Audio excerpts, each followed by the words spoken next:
If you are here in this hall right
to the International Conference on Heart of Borneo, HOB, with the theme An Ecosystem That Provides. Ladies and gentlemen, before we start, allow me to make one housekeeping announcement. Kindly switch your mobile phones to silent mode to avoid interruption during our sessions. Yeah? And ladies and gentlemen, I believe everyone have sat comfortably in your seats, and we shall start with our session.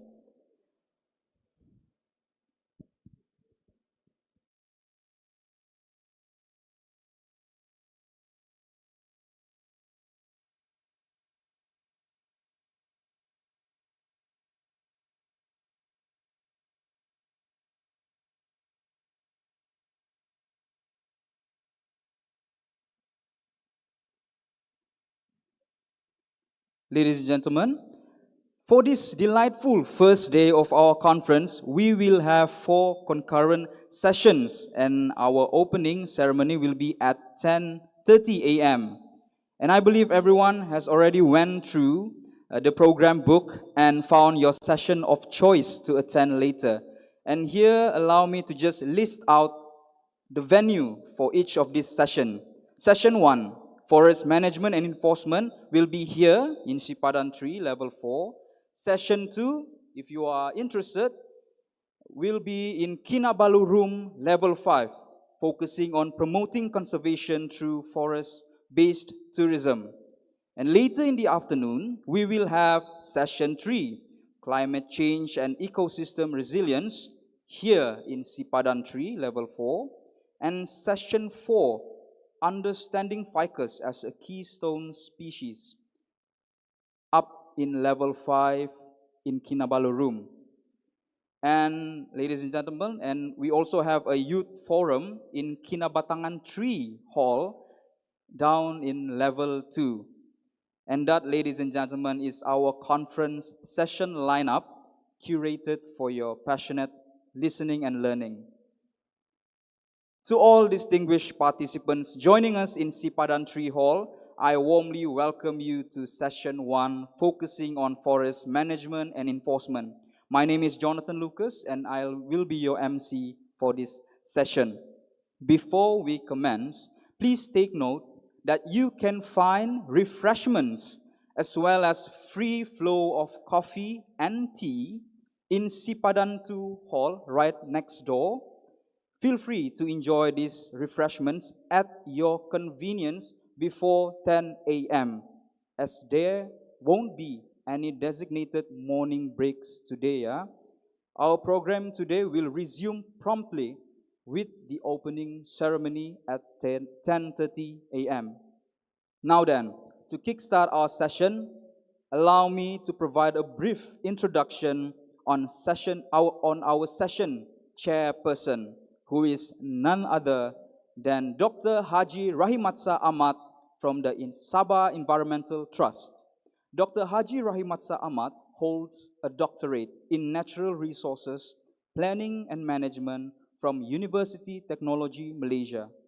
He currently serves as the CEO of Sabah Environmental Trust and is a fellow of the Academy of Sciences Malaysia, ASM. He is also a key figure in the IUCN WCPA as the leader of the Transboundary Conservation Specialist Group, TBCSG, for Asia, and chairs the Sabah chapter of ASM. Ladies and gentlemen, please welcome Dr. Haji Rahimatsa. Thank you very much to our beloved MC. A very good morning to all participants in the main room. Assalamualaikum warahmatullahi wabarakatuh. Please excuse my audio. After 2 weeks in Inikia, I think I've lost my voice behind. But bear with me. It is the participants who will be presenting papers that are more important than me as a chair here. So without further delay, I would like to invite the first speaker, Miss Belinda Christabel Andrew from Pantera to come up and present her paper.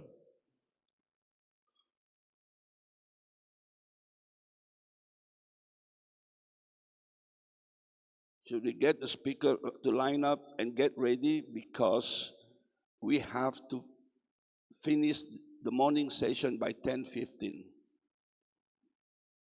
And the rest of the speaker, bear in mind, you are limited to 10 minutes. If you do not finish in 10 minutes, I will unplug. So, forget about the intro so much. People can read your background, your papers. Straight to the point is the keyword. Straight to the stand, please. You don't need to come to me. Upon completion of your presentation, you are most welcome to accompany me in front here, because it can be very lonely. With that, ladies and gentlemen, our first speaker, Ms. Belinda Andrew from Pantera. The title of the presentation is Wildlife Protection Strategy for Forest and Conservation Area Managers, Lesson from DaMaI. Please take over.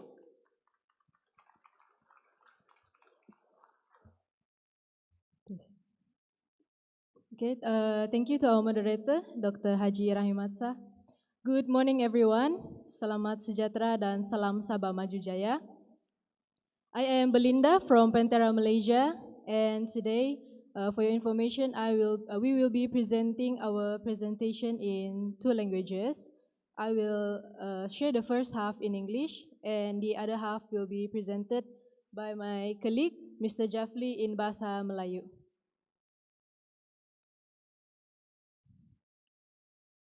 Okay, as a brief introduction, as some of you may know, Pantera has been working here since 2020, and this area involves 6 forest reserves, which are Sungai Pinanga, Timba, Deramakot, Tangkulap, Sungai Talibu, and also Gunung Tingkar Forest Reserve. This area falls under the Deramakot and Tongot District Forest Office, and also the Kota Kinabalu Wildlife Office. Let's begin with the lessons from Deramakot. So lesson number 1 is threat assessment. This can be done using existing information such as ranger knowledge and also patrol data. The threat assessment is important as it will help you to identify what you know and also what you don't know about your study site. And it is important if you try to separate into different groups of offenders when doing this threat assessment, as it will ease your analysis process.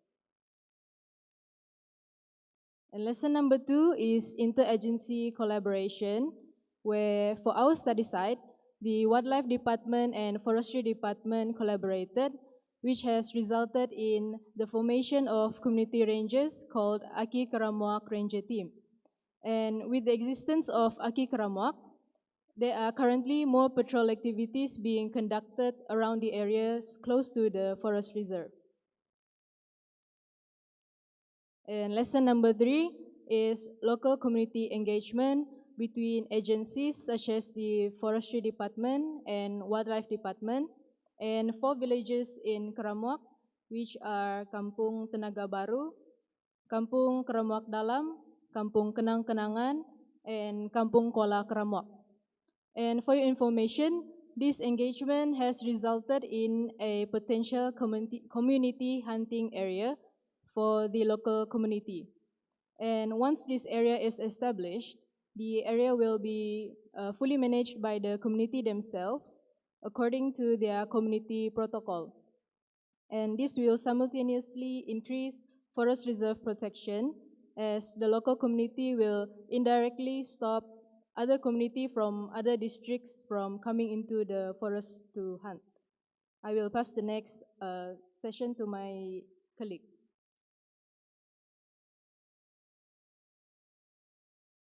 Yes. Pengajaran seterusnya, apa yang kami dapat dari Deramakot adalah rondaan kaki jarak jauh. Rondaan kaki jarak jauh ini adalah rondaan yang kami jalankan di tengah-tengah hutan simpan yang tidak mempunyai akses jalan raya, di mana kami akan meronda menggunakan kaki. Dan dalam ronda tersebut kami akan membuat terdiri daripada sekurang-kurangnya 4 orang dalam satu pasukan lah. Dan kami akan tinggal di dalam hutan sekurang-kurangnya dalam 1 minggu. Tujuan utama rondaan kaki jarak jauh ini adalah untuk mencari ataupun memantau pesan khususnya pencuri gaharu di kawasan hutan simpan yang tidak mempunyai akses jalan raya. Apa yang kami pelajari daripada rondaan ini adalah rondaan ini dia memerlukan kos tenaga kerja yang tinggi, di mana penggunaan kendaraan dan penyediaan keperluan lapangan dan dana untuk menggaji pekerja lah, karena dia memerlukan peronda yang ramai untuk masuk di kawasan hutan simpan. Dan seterusnya dia juga memerlukan usaha yang tinggi daripada kaki tangan yang terlibat lah daripada peronda, di mana dia anggota tersebut perlu bersedia daripada fisikal dan mental untuk sebarang apa-apa halangan dan cabaran yang berlaku di dalam hutan. Pengajaran yang kelima melalui pemantauan access point. Pemantauan access point adalah kami akan pantau lokasi yang kami saki digunakan oleh pemburu lah di kawasan hutan simpan. Dan rondaan pemantauan access point ini dia juga memerlukan kos dan tenaga yang tinggi untuk permulaan lah, tapi lebih mudah untuk kita buat pemantauan setelah selesai membuat semua pemantauan access point. Setelah kami selesai membuat pemantauan access point, kami akan memantau access point yang disyaki digunakan oleh pemburu tersebut dengan menggunakan perangkap kamera dan membuat rondaan berkala di kawasan tersebut. Data daripada kamera yang kami pasang di kawasan access point yang disyaki tadi, kami akan analisis dan memastikan mana kawasan yang aktif dan mana kawasan yang kurang aktif. Kawasan yang aktif kami akan pantau dengan mengikut keutamaan, di mana keutamaan pertama yang aktif digunakan oleh pemburu. Sebagai contoh, kami akan meronda sekali dalam sebulan ataupun 2 kali dalam sebulan. Priority yang kedua ataupun keutamaan yang kedua, kami akan membuat rondaan sekali dalam 2 bulan dan seterusnya. Mengikut data yang terbaru lah. Pengajaran yang keenam melalui pengurusan data di peringkat daerah. Pengurusan data di peringkat daerah, khususnya di daerah perhutanan, perlulah mempunyai 1 atau 2 orang yang mampu memproses data dari lapangan lah, khususnya data daripada enforcement dan ataupun penguatkuasaan. Individu tersebut ataupun kaki tangan perhutanan tersebut perlu mempunyai kemahiran khususnya menggunakan smart data dan mampu mengurus data kamera trap. Hal ini demikian karena melalui pengurusan data yang lebih sistematik, dia mampu untuk merancang dan menghasilkan satu operasi untuk masa akan datang yang lebih senang kita laksanakanlah dan lebih tepat untuk kita buat enforcement.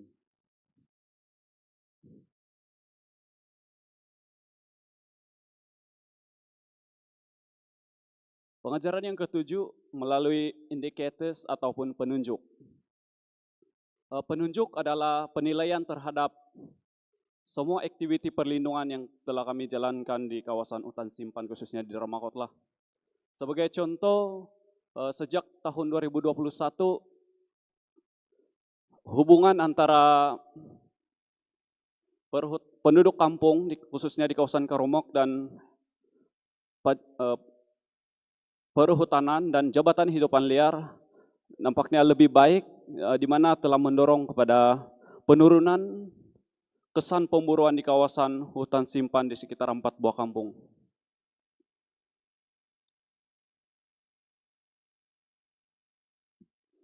Graf di sini menunjukkan kesan pemburuan yang dikumpul daripada tahun 2021 hingga tahun 2023.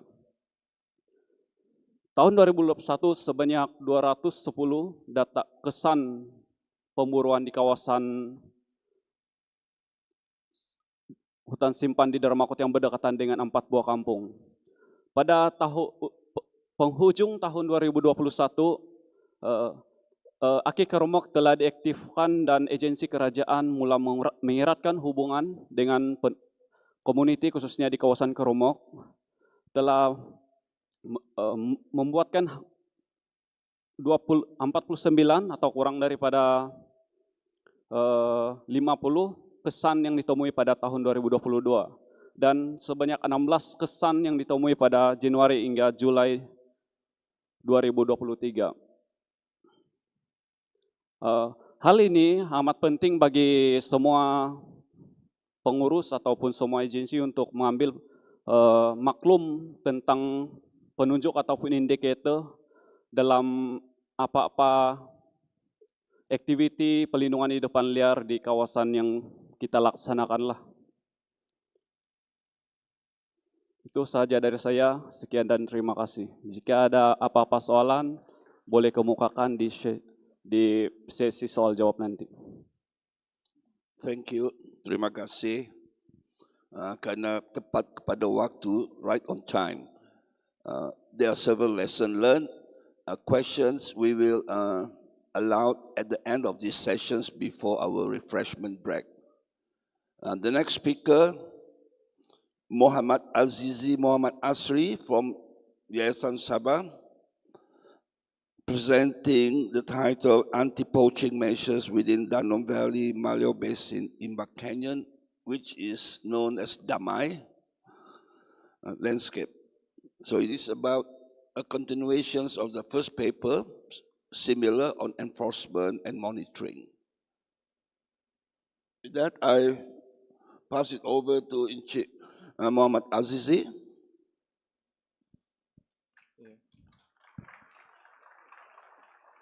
Assalamualaikum and a very good morning, ladies and gentlemen. My name is Muhammad Azizi and I am on behalf of our group manager, Dr. YD Sinon, and I will not be presenting a slide presentation. Instead, I will a video showing what is DaMaI and its activities. Okay. After the video shows, our group manager will respond any question arise, and our honorable chairman can also respond as he also part of the DaMaI initiative as donor. Enjoy.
Thank you.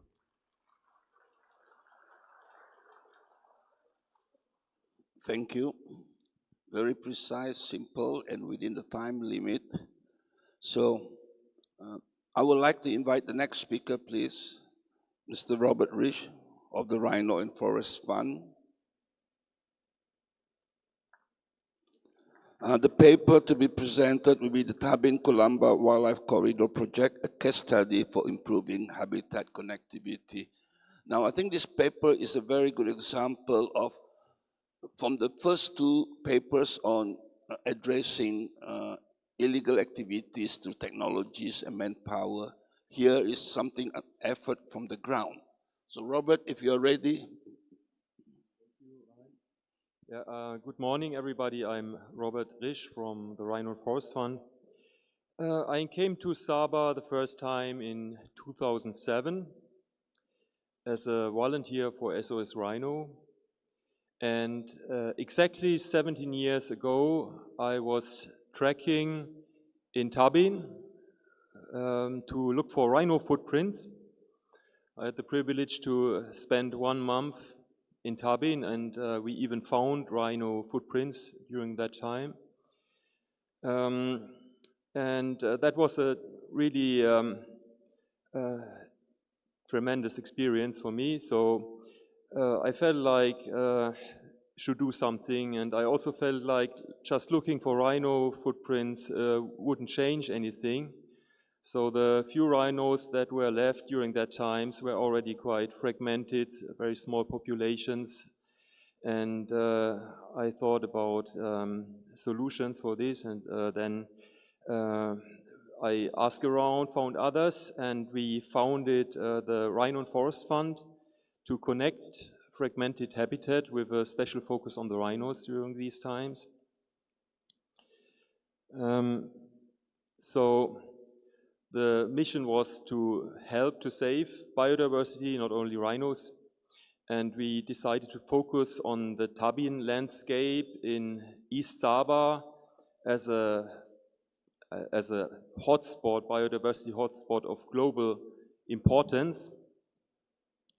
And what we actually do is we restore forests, we enhance habitat, and we work on wildlife corridors.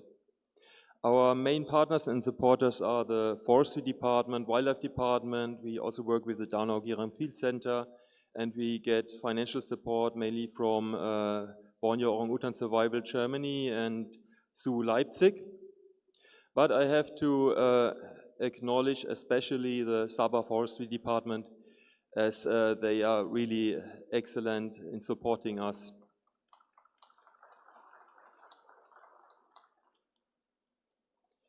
So the background is well known. The forests of Southeast Asia are estimated to be up to 140 million years old, and it took just a few decades to finish up most of it.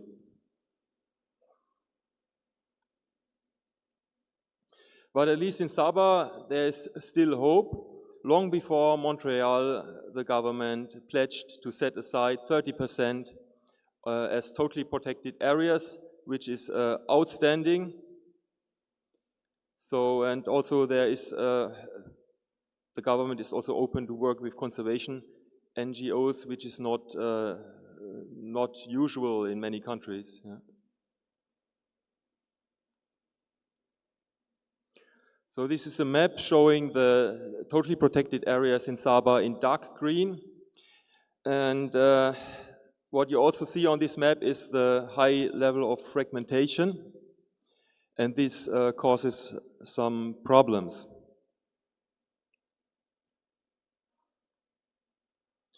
So first problem is we have smaller isolated populations in kind of forest islands, for example, in oil palm landscapes. So the problem is the longer a population is isolated, or an area is isolated, the more species it will lose over time. And the smaller it is, the less species it can support. So this is also due to small population sizes. Certain mechanisms, they are described as an extinction vortex will happen. So the smaller population, the sooner it will enter this extinction vortex and will disappear, even if there is no more poaching or habitat loss, like it happened with the rhinos.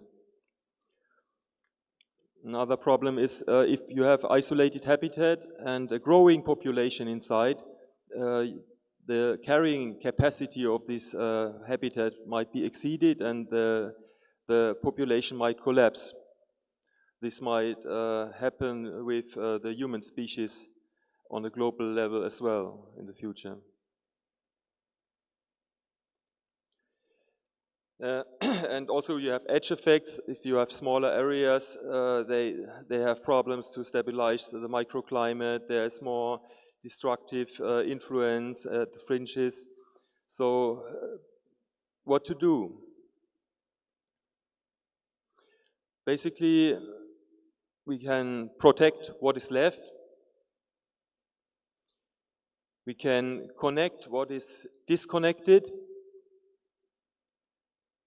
We can make most out of it, what is left, to enhance the carrying capacity of habitat, improving the habitat, planting more fruit trees, artificial water bodies, pastures, to make it more valuable, more effective for wildlife, that more animals can survive on the same area. And of course, we have to consider large-scale ecosystem restoration, not only to save biodiversity, also to stabilize the climate and to secure other valuable ecosystem services. So that's our project in one slide. You see the Tabin landscape, so gray is oil palm, in fact. In light green you see mangrove forests, and dark green is totally protected areas, lowland forest. This is a unique area. You have all the kinds of lowland habitats, peat swamp, dipterocarp forest, freshwater swamp forest, mangrove forest, coral reefs in front of the forest. So you have all these lowland ecosystems still more or less connected and a considerable size. So this is maybe the most important last area on Borneo, where you have this with a perspective to stay protected and connected. But you also see Tabin is like an island. It's a considerable part of all remaining lowland forest in Sabah. So if it remains isolated, then a lot of species might disappear from Tabin and from surrounding forest pockets. So what we want to achieve is a network of well-protected areas, habitat of a sufficient size and quality to support as much as possible of Borneo's unique biodiversity. So to tell you about the significance of the Tabin landscape for conservation, just a few examples. Of course, we have a lot of orang-utans there, far more than 1,000 individuals in Tabin, Kulamba, Silabukan landscape. We have proboscis monkeys. We have gibbons. Gibbons are also quite vulnerable. They don't cross oil palm estates. They just depend on a close canopy. We have a considerable part of the Bornean elephant there. This is a quite lucky picture we had. I set up a camera trap once in Tabin, and 2 days later, an elephant gave birth in front of this camera trap. So what you see is an elephant getting up for the first time. At our booth, you can see a poster with more pictures of this elephant birth. Yeah, the estimation is that there are 1,000 till 1,500 left, and up to 400 or maybe even more are estimated to be inside Tabin.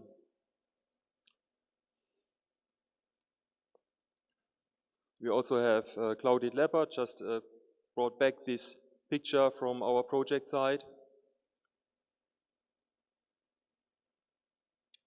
Sun bear. This is the rarest otter of the planet. Nobody knows exactly how many exist, but it might only be below 100, we don't know. So it's really lucky to have it in Tabin. And especially for the bunting, the Tabin-Kulamba landscape is of significant importance. So we have maybe 400 to 500 individuals left in Sabah, and in Sarawak and Brunei they are already extinct. In Kalimantan there's basically no hope. Sabah will most likely be soon the last places with bunting, Bornean bunting. And in Sabah the populations are quite scattered, small isolated groups, and yeah, so we have this problem with the small populations and there's hunting pressure.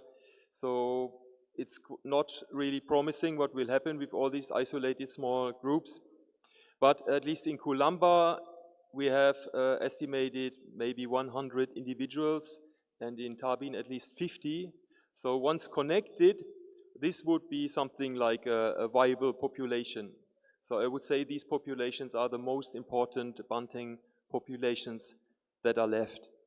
So without this connectivity between Tabin and Kulamba, I think the likelihood of extinction is much, much higher. We also have rare birds like the storm stork. The IUCN Red List estimates between 260 and 500 individuals worldwide. We frequently have it in our project area. And also the lesser adjutant, quite frequent, very frequent between Tabin and Kulamba. So you can see them nearly every day. So the IUCN Red List estimates 300 individuals for whole of Malaysia. So I assume this might be the most important population in Malaysia. Also helmeted hornbill disappeared from the landscape in recent years due to this red ivory poaching. Still have it. So it's extremely important to connect. And I just want to go through the chronology of this project. In 2010, we signed an MOU with the Forestry Department. In 2011, the Wildlife Department managed to set aside this red area, the Lower Segama Wildlife Conservation Area, more than 2,000 hectares for conservation, which was a major step forward. But you also see the blue area was still unprotected, so complete interruption. So we spent some time mapping the area, exploring the area, starting in 2011. And then we signed a MOU with the Wildlife Department and started restoring 2 kilometers of riverbank along Sungai Tabin. So that's a Google Earth picture from 2012 showing our planting lines at the very degraded or even clear-cut partly riverbank. And that's the same spot today. The riverbank has been restored. In 2015, there was a lucky land donation of 462 hectares by Mr. Liu Pingchung. Thank you, Mr. Liu. That was a really great contribution. And in 2015, gazettements of new conservation areas started. So we could identify a lot of important unprotected areas, mostly state lands, and we could successfully lobby for the gazettement of these areas as totally protected areas. So all these red areas turned into totally protected areas, more than 2,300 hectares. So after the situation already looked much better. But there was still this interruption in the south, this red area. So we started compensating landowners to surrender land for conservation in 2017 and acquired through the Forestry Department 65 hectares. But these 65 hectares connect 200,000 hectares of key biodiversity areas, so location couldn't be better. And in 2020, we started restoring 50 hectares of oil palm back to forest.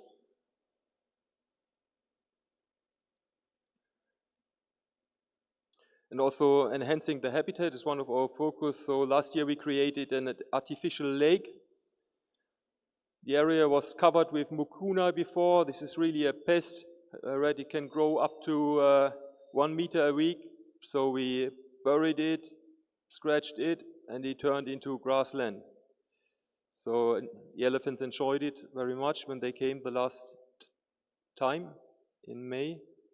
So we enriched the area with ficus trees and other fruit trees to enhance the carrying capacity for wildlife. But there's still a long way to go. These orange areas, what you see here, are oil palm estates we still need to acquire to have an effective corridor serving all species. And this is more than 1,800 hectares still to acquire. So you can imagine it's a lot of funding required to do this.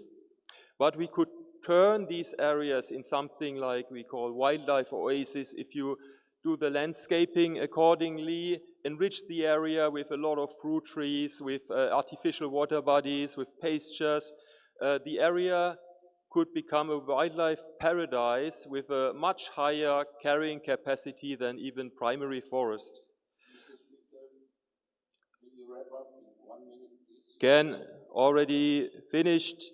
So there's still a lot to do, not only between Tabin and Kulamba, but we will keep working on it. So thank you very much, and also especially for our partners and supporters. So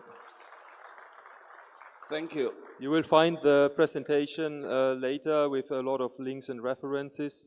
So if you want to go in deeper, thank you. Yes. Okay, we have listened to presentations on the ground from the Rhino and Forest Fund. I think we must congratulate them for the efforts in putting 2,300 hectares into protections to our landscape. Next,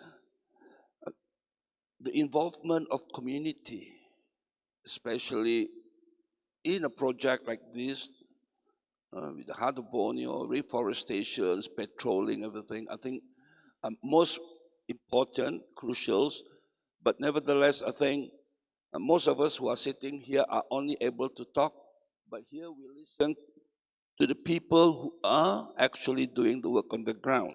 So with that, I invite Encik Azmain bin Duraman of Aki Keramuat to present the paper on local community engagement in sustainable forest management. If you are ready.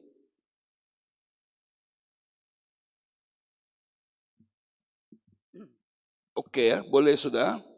Okey. Okey, teruskan. Okey, terima kasih kepada Tuan Pengerusi. Salam sejahtera, salam Malaysia Madani dan salam Sabah Maju Jaya saya ucapkan kepada semua. Assalamualaikum warahmatullahi wabarakatuh. Nama saya Azmain Duraman, berasal dari Kampung Keramuak, merupakan salah seorang daripada Aki Keramuak. Sepatutnya pembentangan pada hari ini, pagi yang penuh bermakna ini, saya melakukan bertiga bersama dengan Encik Johnny Kising, Pegawai Perhutanan Daerah Deramakot, serta Puan Sylvia Alcesto, Pegawai Hidupan Liar Daerah Kinabalu. Namun, untuk menepati sasaran 15 minit, saya diberi yang diberikan, maka saya terpaksalah berseorangan di atas ini. Harap bolehlah ini, jangan kasih ketawa saya. Okey, sejujurnya saya tidak pernah terbayangkan bahawa komuniti tempatan iaitu orang kampung seperti saya akan dapat ikut serta secara langsung dalam usaha memelihara hutan simpan.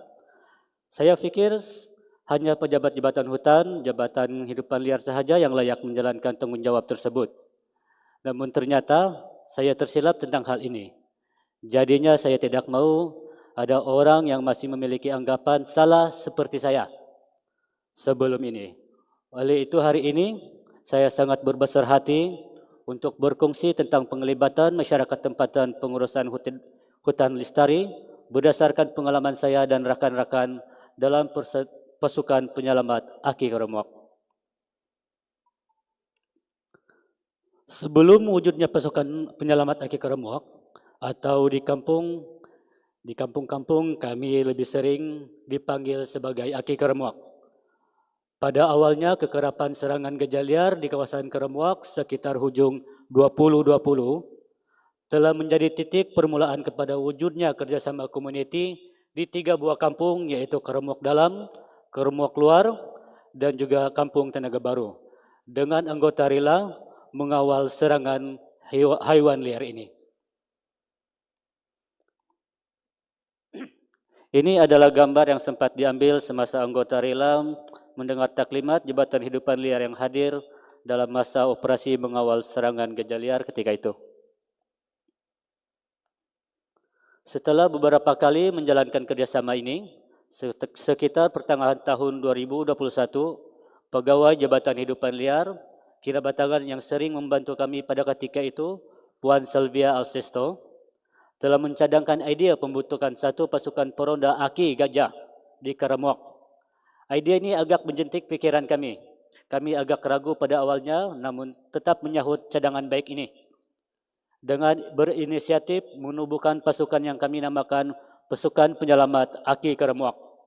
Untuk makluman, nama ini menjadi pilihan kami kerana kami beranggapan bahawa tindakan kami mengawal pencerobohan gajah di Keremuak bukan semata-mata membantu mengurangkan kerosakan harta benda, namun juga sebenarnya melindungi gajah ini daripada sebarang ancaman yang timbul daripada konflik manusia dan gajah.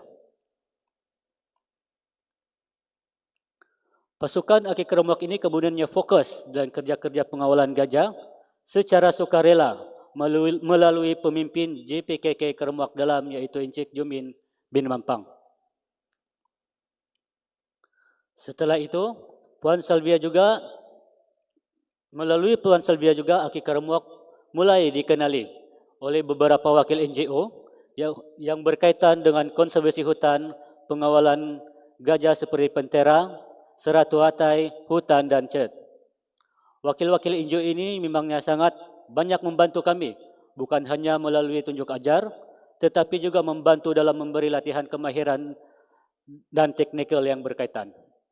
Pada ketika ini juga, pejabat perhutanan daerah Deramakot sering berkunjung dan melakukan pertukaran pendapat serta mengemukakan idea berkaitan pengurusan hutan simpan bukan hanya dengan pasukan Aki Keremuak, namun juga bersama dengan hidupan liar dan NGO.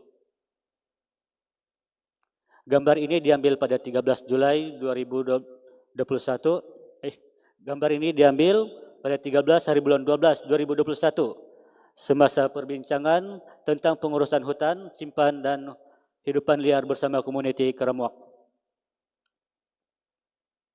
Kemudian setelah hampir setahun melakukan tugasan pengawalan gajah secara sukarela, akhirnya melalui inisiatif pegawai perhutanan daerah Deramakot, Encik Juni Kising dan pegawai-pegawai beliau pada 1 Julai 2022, semua ahli pasukan penyelamat Aki Keremuak telah menandatangani kontrak berkaitan kerja-kerja rondaan, penguatkuasaan di hutan-hutan simpan dalam daerah perhutanan Deramakot serta mencegah konflik manusia hidupan liar. Kontrak tersebut merubah kehidupan dan meningkatkan keupayaan ekonomi kami.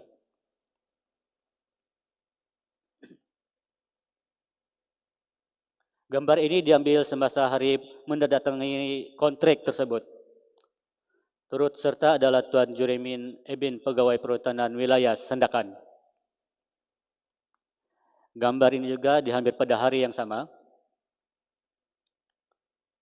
Seterusnya, ini adalah kawasan kerja. Secara keseluruhan, kawasan kerja Aki Keremuak adalah hutan-hutan simpan di dalam daerah perhutanan Deramakot. Namun kawasan utama atau kawasan yang dapat kami tumpukan selalu adalah sektor-sektor hutan simpan yang terletak di kawasan Keremuak seperti hutan timbang, stor timbang, stor lebih hasil, stor tengkulap kecil dan hutan simpan tengkulap dan beberapa sektor hutan simpan Telibu. Untuk pengetahuan, kami juga sering melakukan tugasan rondaan di sektor Gunung Tingka di bawah salian penjabat hutan daerah Tongod kerana kedudukannya berhampiran dengan Keremuak. Setakat ini, tugas dan peranan utama Aki Keremuak adalah melakukan kawalan gajah di Keremuak, khususnya di kebun-kebun kampung. Dalam tugasan pengawalan gajah ini, antara kerja yang kami lakukan termasuklah mengenal pasti akses keluar masuk gajah, kawalan berkala di kawasan panas serangan gajah, bersiap sedia dengan memberi bantuan di kawasan berdekatan, tetapi di luar Keremuak, di estate dan di kampung-kampung jiran. Selain itu, pasukan Aki Keremuak juga menjalankan rondaan rutin bekerjasama dengan Jabatan Hutan untuk mengurangkan seterusnya mencegah aktiviti pemburuan haram dan juga pencerobohan hutan simpan di daerah perhutanan Deramakot. Aki Keremuak juga memiliki tanggungjawab sebagai Wadan Kehormat Hidupan Liar melalui inisiatif dan bantuan daripada Mentera Malaysia dan Jabatan Hidupan Liar. Pasukan Aki Keremuak telah berjaya mendapatkan Wadan Kehormat Hidupan Liar pada awal tahun 2022. Dan sejak itu kami sering bekerjasama sedaya upaya untuk sentiasa bersedia memberi bantuan sokongan kepada Jabatan Hidupan Liar bila diperlukan. Sementara itu, setelah berkursus kami juga mendapatkan lantikan sebagai Ranger Hutan Kehormat di mana sekaligus mengukuhkan peranan kami sebagai Ranger Komuniti di daerah perhutanan Deramakot. Untuk pengetahuan, selain rondaan hutan, Aki Keremuak juga terlibat dalam operasi yang dijalankan oleh pihak perhutanan daerah seperti operasi sekatan jalan dan rondaan sungai. Sepanjang setahun berkhidmat, kami telah mendapat mengenal pasti beberapa isu dan cabaran dalam penglibatan Aki Keremuak sebagai pasukan daripada komuniti tempatan yang bekerjasama dengan Jabatan Hutan dan Jabatan Hidupan Liar dalam usaha memelihara hutan simpan. 1. Antara cabaran utama tersebut adalah kekangan untuk menjalankan mobilisasi dalam kalangan komuniti seperti kurangnya kemudahan pengangkutan, peralatan kerja yang tidak mencukupi dan ketiadaan latihan kemahiran khusus yang menghadkan kemampuan pasukan ini.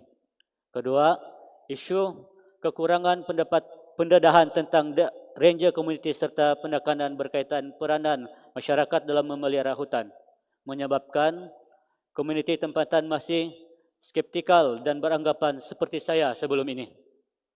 Ketiga, bagi tugasan pengawalan gajah pula, bentuk muka bumi yang berbukit bukau menyukarkan usaha mitigasi yang kami jalankan. Keempat, untuk isu dan cabaran terakhir, namun rasanya yang paling penting adalah situasi Aki Keremuak sebagai perintis menjadikan kami kekurangan sumber rujukan dan maklumat yang kami dapat jalankan jadikan panduan menjalankan peranan dengan lebih baik. Aki Keremuak merupakan inisiatif perintis dalam usaha pemeliharaan hutan di Deramakot secara tidak langsung bertindak sebagai model bagi seluruh Sabah. Namun begitu, meski baru berkhidmat dalam setahun, tidak keterlaluan rasanya jika saya mengemukakan beberapa kejayaan awal yang telah didapatkan oleh pasukan ini. Kejayaan tersebut termasuklah peranan Aki Keremuak sebagai responden pertama untuk semua pihak yang mana pasukan ini menjadi perantara dan penyampai maklumat kepada komuniti, Jabatan Hidupan Liar dan Jabatan Perhutanan. Kedua, seterusnya melalui kejayaan tersebut, secara tidak langsung, Aki Karamwak juga berhasil menjadi asbab hubungan saling percaya dan kerjasama yang semakin baik di antara agensi kerajaan, agensi bukan kerajaan dan komuniti Karamwak sendiri. Ketiga, selain itu dalam jangka masa setahun ini juga, Aki Karamwak telah menjadi idola dan contoh di tempat lain sehingga telah ditubuhkan pasukan dengan konsep yang sama di kawasan kampung yang lain, Aki Tamui dan Aki Kuamut. Keempat, dengan adanya Aki Karamwak juga, isu pencerobohan gajah di Karamwak dapat dikendalikan dengan lebih baik tanpa perlu bergantung dan menunggu tindakan daripada Jabatan Hidupan Liar. Kelima, Aki Karamwak memungkinkan penurunan pemburuan haram khususnya di kawasan sekitar Karamwak melalui rondaan yang dijalankan. Graf ini memaparkan anggaran purata kerusakan mengikut jumlah kawanan gajah yang terlibat. Kawanan kecil iaitu tidak melebihi 4 ekor dan adalah kawanan yang kerap hadir di Karamwak. Peratusan kerusakan ini bukanlah berdasarkan jumlah kebun yang rusak, namun berdasarkan tahap kerusakan di setiap kawasan yang terlibat pada masa tersebut. Yang mana seperti data dalam graf ini, awal tahun 2022 purata kerusakan semuanya berada di atas 70%. Namun menjelang bulan Jun 2022 kita dapat melihat sedikit penurunan kerana pada ketika itu pasukan Aki Karamwak semakin aktif. Kemudian graf ini pula dihasilkan daripada data rondaan Smart Pentera menunjukkan jumlah penemuan kesan yang mana kita dapat melihat perbezaan jumlah yang ketara pada Januari 2021 sehingga Julai 2022 dan jumlah kesan yang pada Julai 2022 sehingga 2023. Untuk melihat perbandingan yang lebih jelas, pada peta taburan jumlah kesan pemburu yang ditemui di kawasan Karamwak ini memperlihatkan bahawa kesan pemburu sangat jauh berkurang daripada sebelumnya. Oleh itu, yang demikian meski tidak dapat dibuktikan secara terperinci, namun kami agak yakin bahawa Aki Karamwak memungkinkan penurunan aktiviti pemburu haram di kawasan sekitar Karamwak. Berdasarkan kepada pengalaman dari Aki Karamwak, saya dapat menyimpulkan bahawa kerjasama di antara komuniti perhutanan serta hidupan liar, daerah juga NGO adalah sangat penting dalam usaha konservasi hutan. Selain itu, penubuhan pasukan ranger komuniti seperti Aki Karamwak juga bukan hanya membantu memelihara hutan, namun turut memperkasakan komuniti seperti saya. Kerana dengan wujudnya pasukan ini, kami dapat berfikir lebih terbuka dan sudah mampu bertindak melalui inisiatif sendiri. Akhir sekali, walaupun pengalaman kerjasama Aki Karamwak dan jabatan hanya setahun jagung, namun saya berani menyatakan bahawa berbanding aktiviti kesedaran seperti kempen dan ceramah, penglibatan secara langsung lebih berkesan untuk memupuk sikap dan mendorong komuniti untuk bertindak dengan lebih efektif. Oleh itu, saya amat berharap pada masa hadapan akan lebih banyak inisiatif atau aktiviti pemeliharaan hutan yang melibatkan pihak komuniti secara langsung. Itu saya dari saya. Sekian dan terima kasih. Terima kasih. Thank you. We have heard 4 speakers presenting this morning from patrolling, monitoring, and then work on the ground, including the last one, community involvement. With that, I think it is good that we are still within time. I would like to invite participants to ask questions, but before you do ask questions, please introduce your name and the organizations that you belong to clearly. And if possible, there are microphone stand here and any other microphone that are made available. So we do hope the question will be fair to our speakers clear and precise. May I invite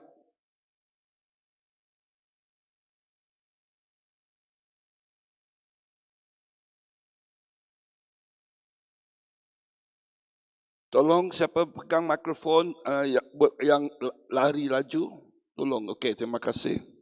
Terima kasih Dr. Rahim. Nama saya Mazlin Mukhtar, United Nations Sustainable Development Solutions Network.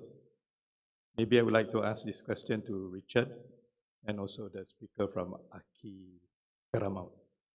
Richard, rhinoceros is already extinct in Borneo. A few species were already endangered. Hold on. I think we have problems sitting in front hearing you the audio because there is echo everything. Maybe for the next sessions, please rectify this. Otherwise, if I ask a speaker here, what are the point you're talking about, I don't think we can hear very clearly.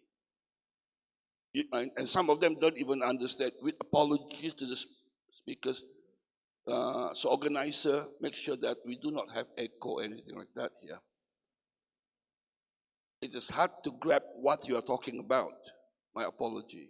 I have difficulties. Kalau boleh ulang sekali lagi secara simple saja, supaya dan ditujukan kepada siapa. Thank you. First question to Richard. Rhinoceros is already extinct in Borneo. A few species are already endangered. How can we prevent extinction of further species? That's first question. Soalan kedua pada rakan dari Aki Karamau. Penglibatan komuniti bagus, cuma kadang-kadang untuk kesinambungan memerlukan bantuan daripada pegawai daerah, ahli parlimen, political will, iltizam politik itu. Bagaimana pengalaman rakan-rakan di Aki Karamau dalam konteks ini? Bagaimana itu dapat dipertingkatkan? Terima kasih. Thank you. Now, I'm trying to grab the first one. It's basically to Robert here about the species in terms of the numbers or the threatened species talking about. Yeah, how can we prevent further extinction of other species?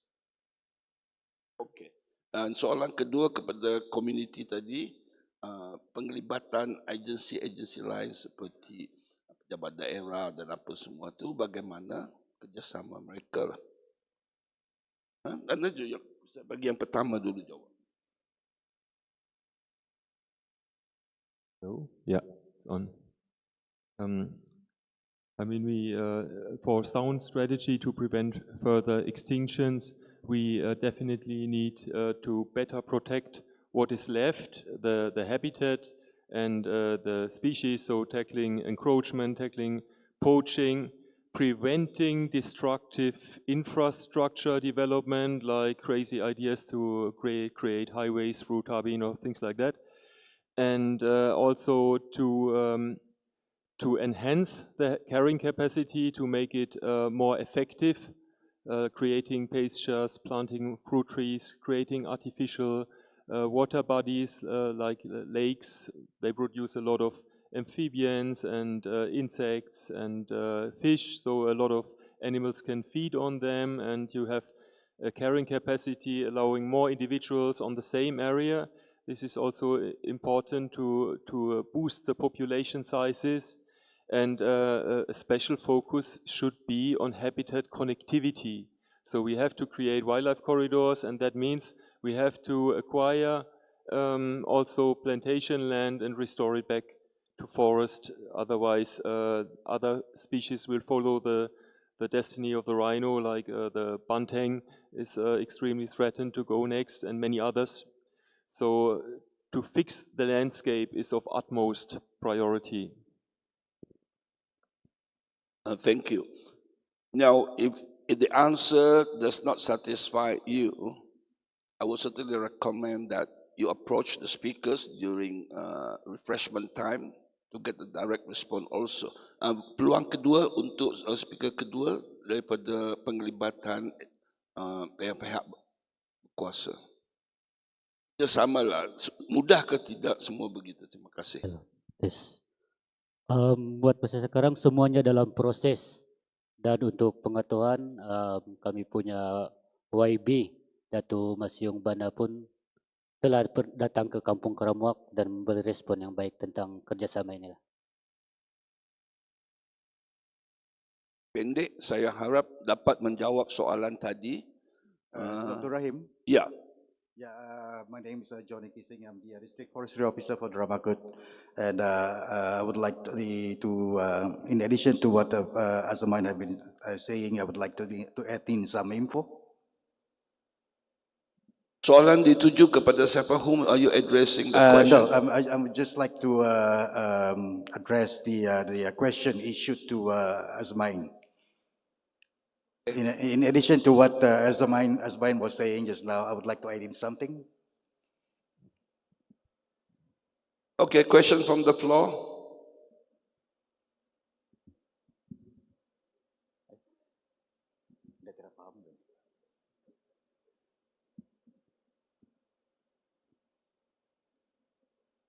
Silakan teruskan saja. Oh, okay. Yeah, just to inform that the Forestry Department, in line with its social sustainable forest management endeavor, we do have the social forestry and stakeholder engagement as one of its main entities in SFM. So, so of course that the endeavor will continue, and this is exactly why we bring in Azmain to personally come up here and give a talk about what they're doing, with the hopes that the relevant agencies will listen and realize that this is a good thing, and most importantly, the funding will be coming in. Thank you. Thank you. So we have a little bit of time before we make our refreshment break. Any more questions that you would like to ask our speakers? Introduce yourself, agency. Leong Yuan Yung from Sustainable Development Solutions Network. My question is for Azmain. What is the funding mechanism for this local community engagement? And how important is financing in the ladder of key success factors for local community engagement? Okay, the question is the funding mechanism and how important is funding in the ladder of key success factors of such local community engagement? So the question is addressed to Azmain. Azmain. Soalan.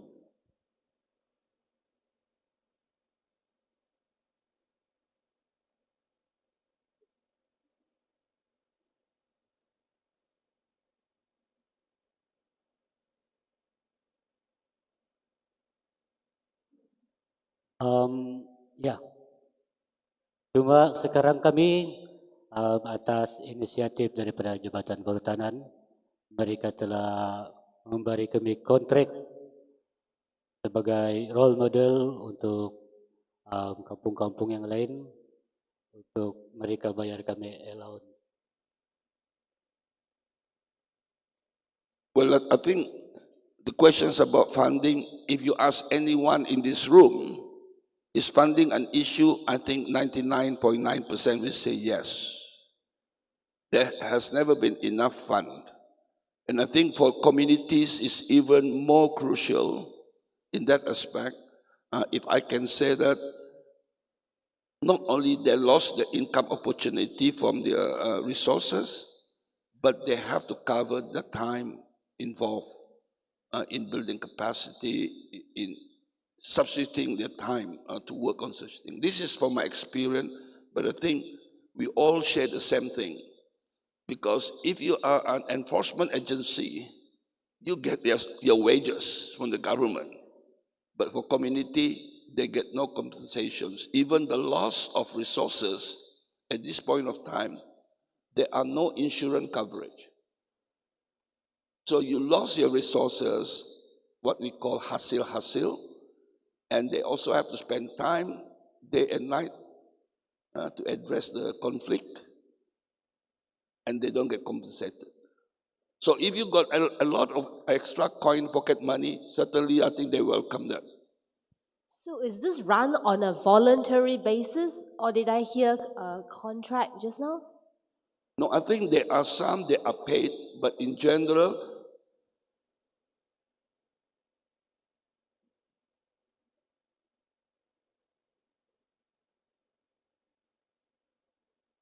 well, initially, they were working on a voluntary basis, but at this point of time, thanks to the Sabah Forest Department, bagilah clap sikit, they are engaged by the department to assist in the work. So I think that is most appreciative of the agency to look at the effort by the communities. So I think this will encourage community to come forward to complement the effort of the government. Otherwise, as we all know, why should we help you? You get paid, we don't get paid. So we might as well hunt and have a barbecue with the wildlife. So terima kasih, congratulations to the community who work hard on this together with the support of the government. I hope that address, and then you can discuss with them how you all can also complement the efforts. Thank you. Thank you. Okay, one last question before we take our break. Dewan tidak sehangat seperti DUN, tetapi let's expect this Heart of Borneo conference something exciting. Any more questions? We got some of our speakers here waiting to be questions. Yes, please come forward. Make it quick, short, precise, and addressed to whom? Thank you, Dr. Rahim Masa. My name is Thai Lim. I'm from Pantera, Malaysia. This question is addressed to Robert, actually. So just now, Robert mentioned about there's a lot of challenges for the land acquisition and then convincing the public to surrender the land for the restoration project. This question is just about, is there any estimated timeline, let's say from Northern Tabin to connect back to Colomba for the land acquisition? Because it seems to be quite a long period to get all the process done until the planting started. Yeah. Do you have any estimated timeline to get Colomba and Tabin connected in your project? Yeah.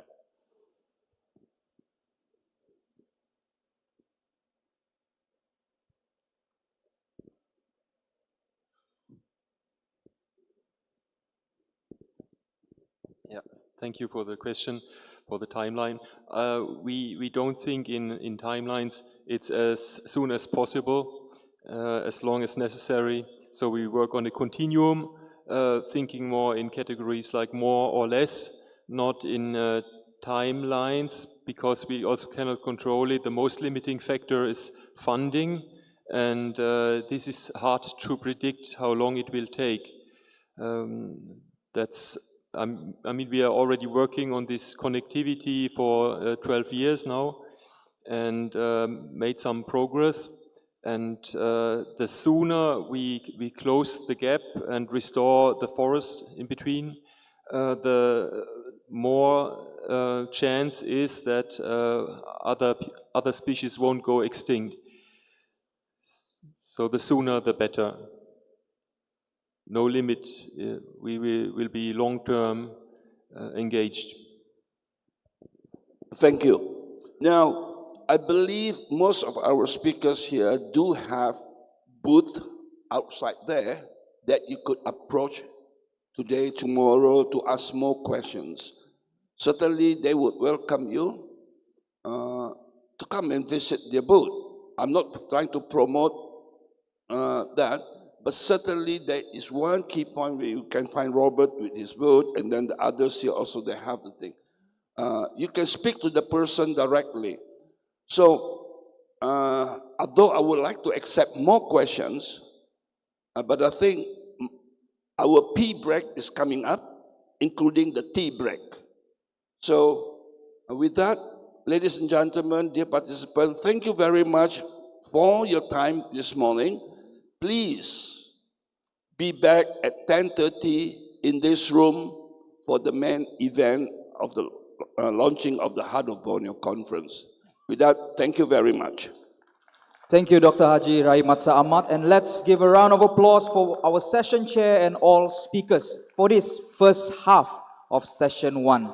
Ladies and gentlemen, the second half of session 1 will begin right after our lunch break. Please be back at your seats by 1:20 p.m. And for this one announcement, a kind attention to all senior officers of Sabah Forestry Department. Senior officers of Sabah Forestry Department, please be ready for a lineup along the foyer in front of this Sipadan Hall to welcome our guest of honor for the opening ceremony.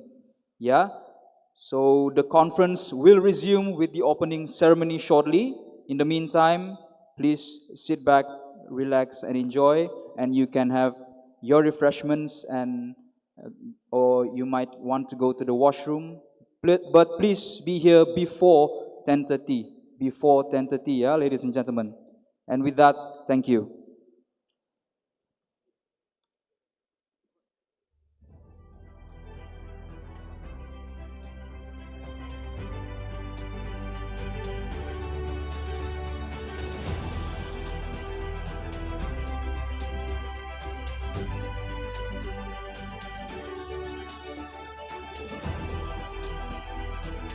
Hey, Ganesh Ram. Hey.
Check he.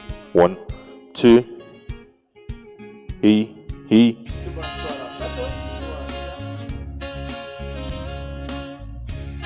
Check he. 1, 2. He.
Check he. 1, 2. He.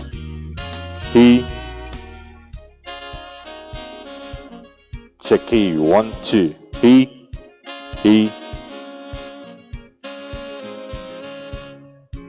Check he. 1, 2. He. Check he. 1, 2. Check he. 1, 2. He. Check he.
Check he. 1, 2. He. Check he.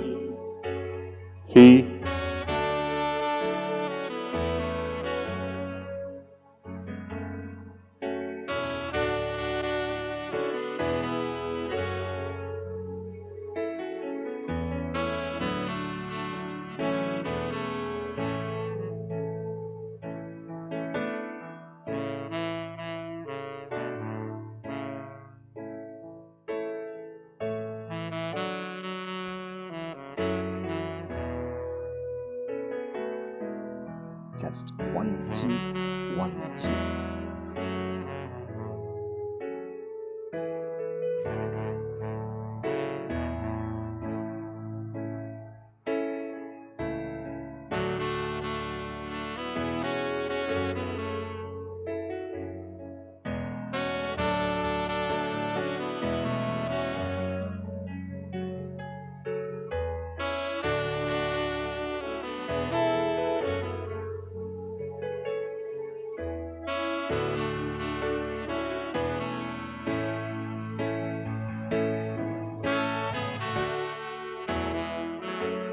Check he. 1, 2. Check he.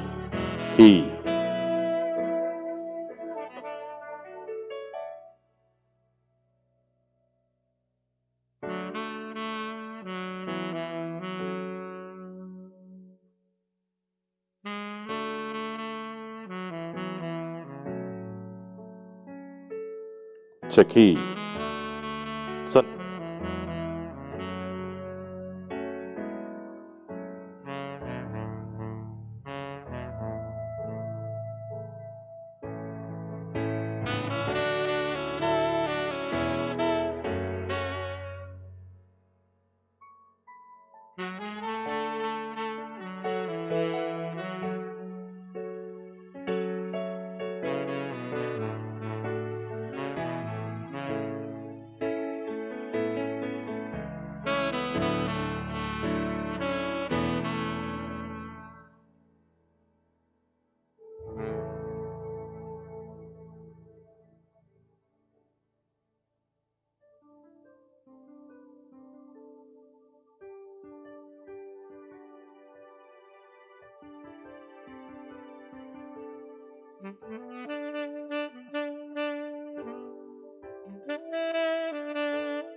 Ladies and gentlemen, a very good morning. We would like to invite all delegates to please proceed into the hall. We're about to begin our opening ceremony here shortly. As you enter the hall, there might be a lot of seats that are occupied close to the entrance. I would like to inform you as you come inside, further inside of the hall, there are plenty of seats there, and please go ahead and make yourselves comfortable. I'll continue to make announcements and update you further. And once again, ladies and gentlemen, especially those who are in the foyer, please make your way into the hall. We will begin our opening ceremony here shortly. Thank you.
Ladies and gentlemen, I just received word that our guest of honor has arrived in the building and will make his way here to the hall shortly.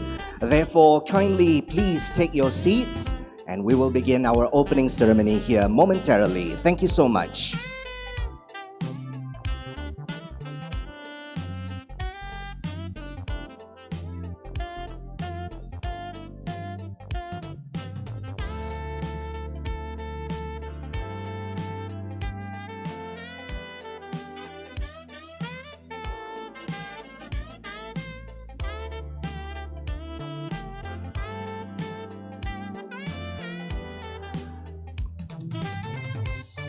Selamat pagi diucapkan kepada hadirin yang dihormati.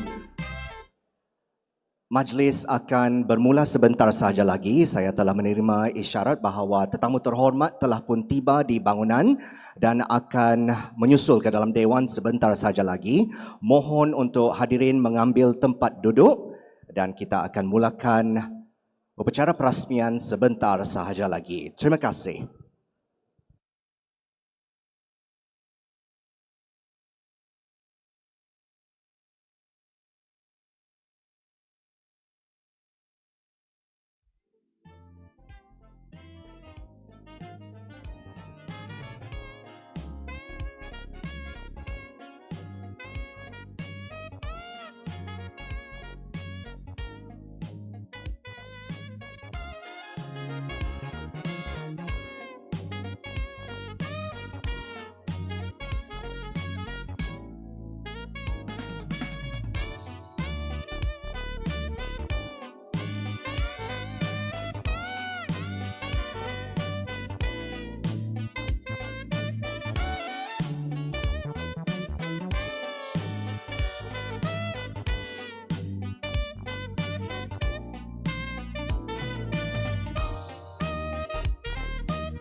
Ladies and gentlemen, as we can see from the live feed, our guest of honor is striking the gong several times.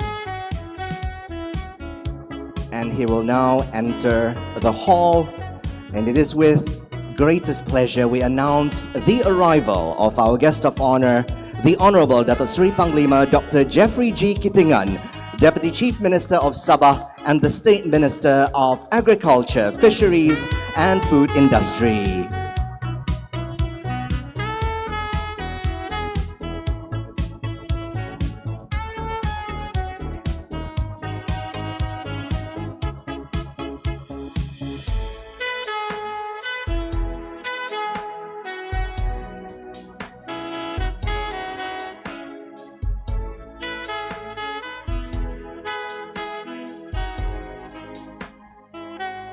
Ladies and gentlemen, please rise for the national anthem of Malaysia and the Sabah state anthem.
Please be seated. Ladies and gentlemen, with immense pleasure, the Sabah State Government extends its warmest welcome to you as we host this significant conference. We are delighted to present two theme songs that encapsulate the essence of our state government's development plan.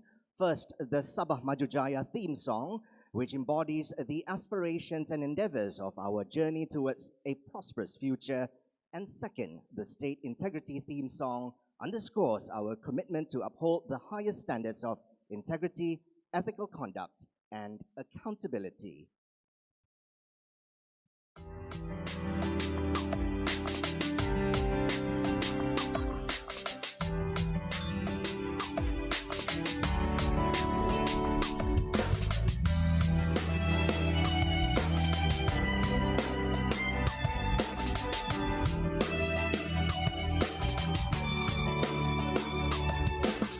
Sabah tanah airku tercinta, bersatu padu serta merdeka. Negeriku yang aman harmoni, transformasi dikecapi dinikmati. Satu aspirasi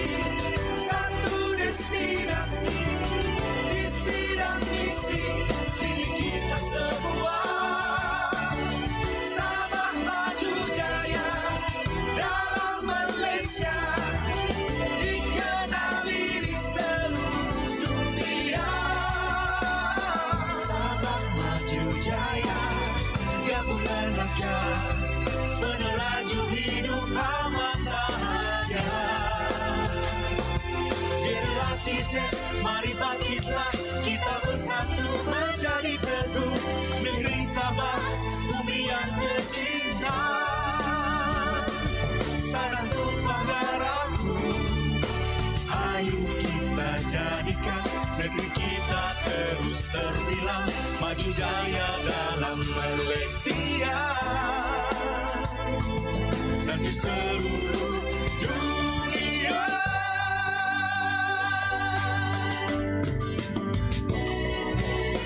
Satu aspirasi, satu destinasi, visi dan misi milik kita semua. Kita sayang Sabah, negeriku tercinta, bersatu sehati ke harapan.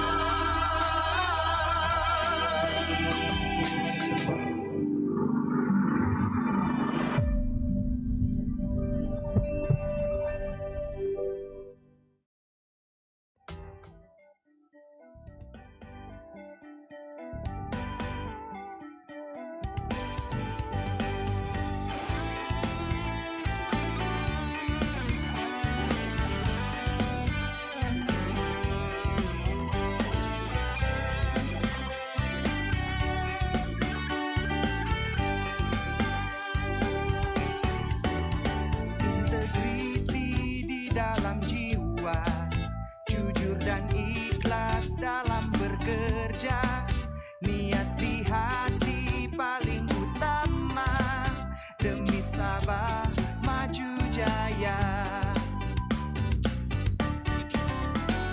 Perangi rasuah musuh utama, maruah tergadai bangsa dihina.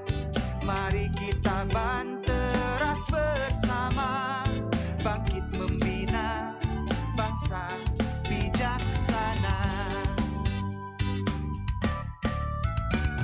Kejujuran, ketulusan, keikhlasan, budaya integriti jadi pegangan bersama. Amanah dan saksama jadi amalan, nilai etika membentuk kepimpinan.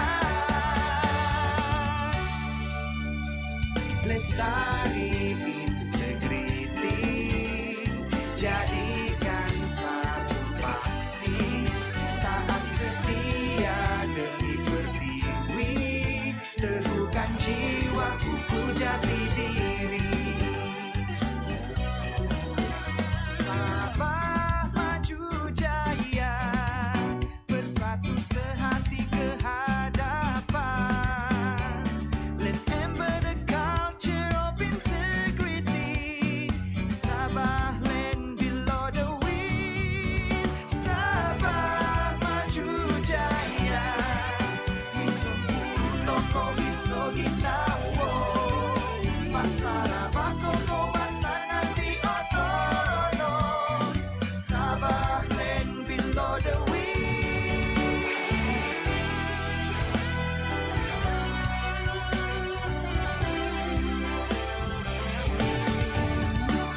Lestari integriti, jadikan satu paksi, taat setia demi pertiwi, teguhkan jiwa kuku jati diri.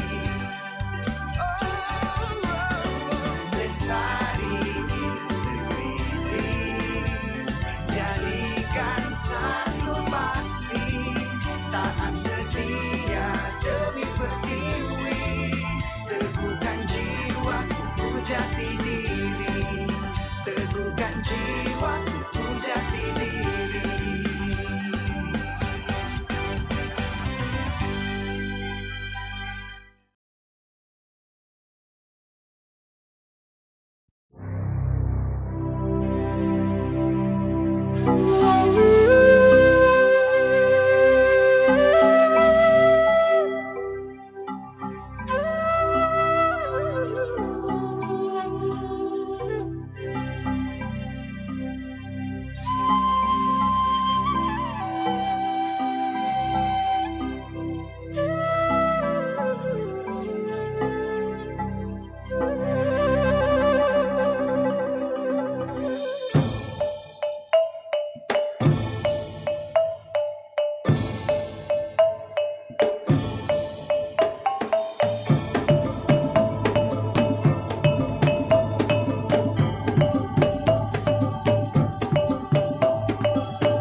Ladies and gentlemen, you just witnessed a dance by the Sabah Cultural Board dance troupe representing the many tribes and communities of North Borneo, welcoming each and every one of you, especially our visitors from afar, to Sabah, the land below the wind. Bismillahirrahmanirrahim. Assalamualaikum warahmatullahi wabarakatuh. Salam Malaysia Madani and Salam Sabah Maju Jaya. We would like to acknowledge and welcome the following distinguished guests this morning. The Honorable Datuk Seri Panglima, Dr. Jeffrey G. Kittingan, Deputy Chief Minister of Sabah and the State Minister of Agriculture, Fisheries and Food Industries, representing the Right Honorable Datuk Seri Panglima, Haji HAJIJI bin Haji NOOR, the Chief Minister of Sabah. The Honorable Datuk Jahid Jahim, Minister of Rural Development of Sabah, the Honorable Datuk Seri Haji Gulam Haidar Yusof bin Khan Bahadar, Director of Sabah Foundation or Yayasan Sabah, Datuk Frederick Coogan, Chief Conservator of Forests for Sabah, Datuk Nur Asiyah Muhammad Yusof, the State Attorney General of Sabah, Dr. Ahmad Sadeh, Deputy State Secretary Development of Sabah and Chairman, Heart of Borneo Sabah Committee, Permanent Secretaries of State Ministries, Heads of Departments, representatives of the state government and the federal government, Sabah district officers, representatives of non-governmental organizations and private sector, distinguished speakers, partners, Tan Sri, Datuk, Datin, members of the media, delegates, ladies and gentlemen. Welcome to the opening ceremony of the International Conference on the Heart of Borneo 2023. My name is Ben Uzair, and it's a privilege for me to be your Master of Ceremonies this morning. This year marks the 13th edition of the conference with the theme, An Ecosystem That Provides. Now, post-pandemic, we are so pleased to welcome our international speakers and delegates physically to Sabah. Selamat datang, welcome to Sabah, Malaysian Borneo. To truly embrace the magnificence of our cherished treasures and immerse ourselves into the rich tapestry of our culture, allow us to present you a captivating glimpse of the heart of Borneo.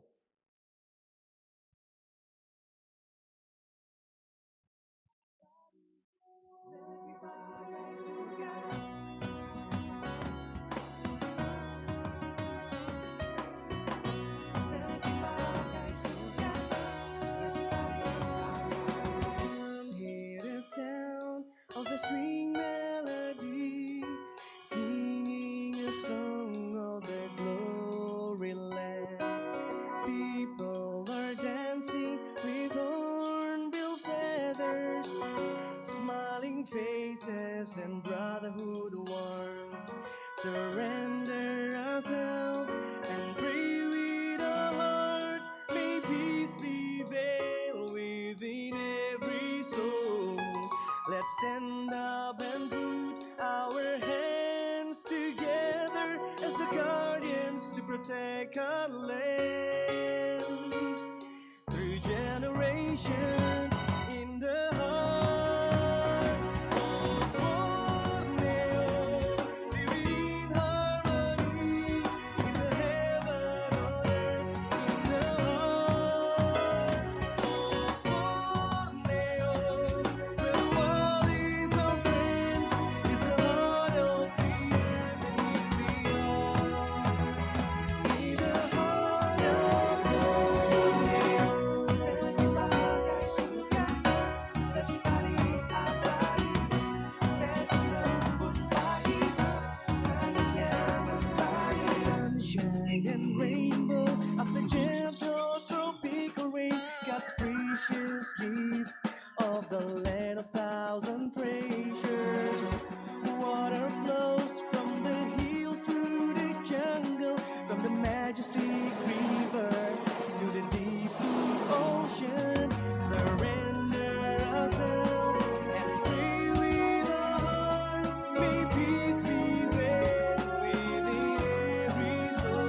Welcome once again, ladies and gentlemen, to the International Conference on the Heart of Borneo. Let us now begin the formalities of the day.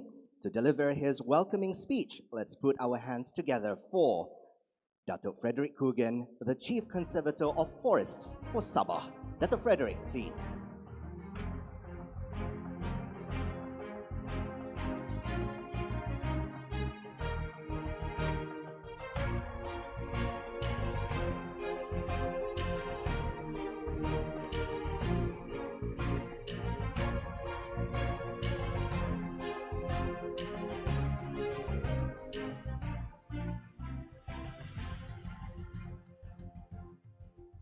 Thank you, Ben, for the introduction.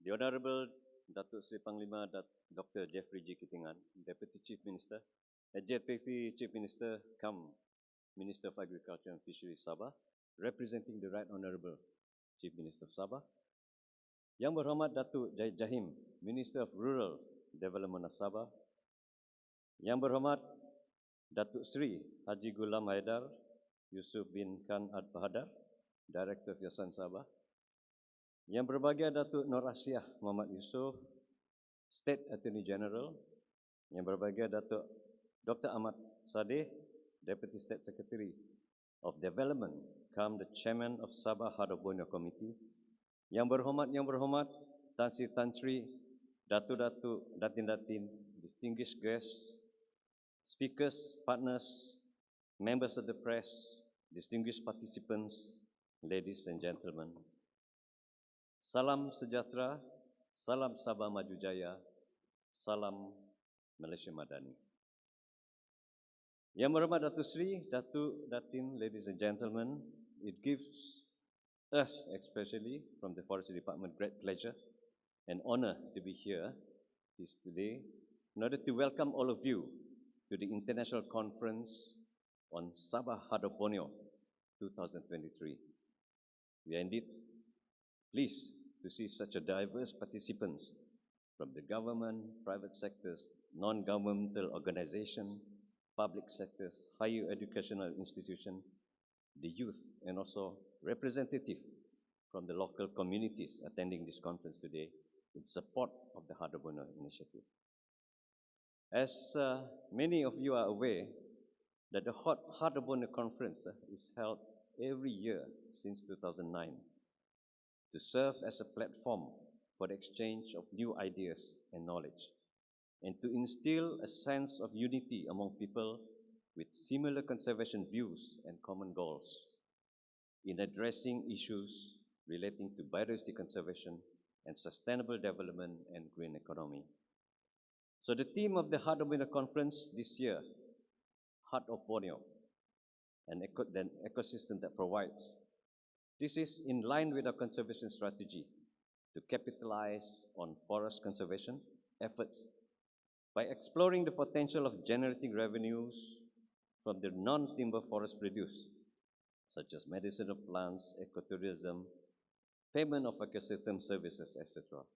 So this includes the promotion of alternative sustainable livelihood development, providing avenues to support local communities' livelihood in conservation, such as the concept of community conserved areas, and sustainable financing measures to incentivize local communities to care for the environment under the payment of ecosystem services or PES mechanism. A new touch to the Heart of Borneo conference this year is the youth session, which will be held concurrently with the main session. And then the theme of the youth is Youth as Guardian of the Environment. And it aims to inspire more youth to be involved in support conservation works in Sabah. So this sets the direction of the Sabah Heart of Borneo to get more people of different ages and backgrounds to work in solidarity towards achieving the many forest conservation goals in Sabah. Yang Berhormat Datuk Seri, Datuk, Datin, ladies and gentlemen, to those who are not very familiar with the Heart of Borneo initiative, allow me to provide a brief recap.